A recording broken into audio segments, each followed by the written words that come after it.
Baby Loves, nandito tayo sa Sky Nature Park, ang pinakamagandang tourist spot dito sa Malungon, Sarangani Province.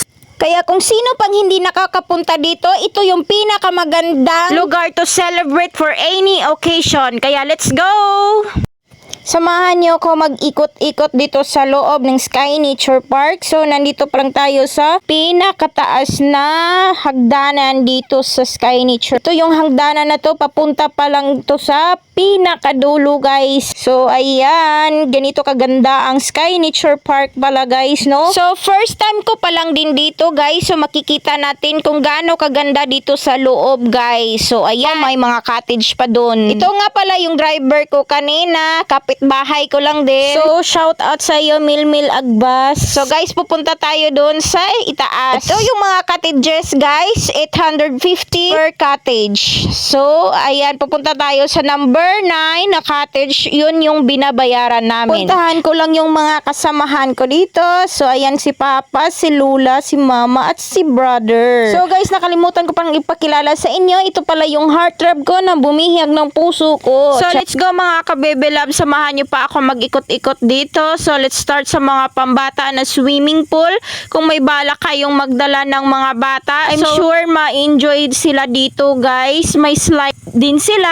So, ayan yung sliding nila, guys. So, napakalaki din dito yung swimming pool ng pambata, guys. So, sa mga nanonood ng mga guardian dyan, kung may balak kayong mag-outing, ito yung pinaka-the best, guys. Lalo na kung may mga bata kayo. So, this part is makikita natin yung mga bukid dito, guys, at doon sa baba makikita natin yung mga cottages. So now pupunta tayo sa second pool, which is 5 feet siya, guys. So good for adult. Hanggang leeg ko pa lang siya, guys. So ayan, may dalawang sliding din dito, guys, na pang adult. So kasama ko pala yung brother-in-law ko na umakyat dito sa itaas, guys. Ito pala yung dalawang sliding dito, guys. So hello sa aking brother-in-law. Hi! Ito yung pinakamaganda dito sa itaas, guys. Makikita yung bukid, guys, at saka yung swimming pool ng pangbata. Makikita din dito yung mga cottages dito sa itaas.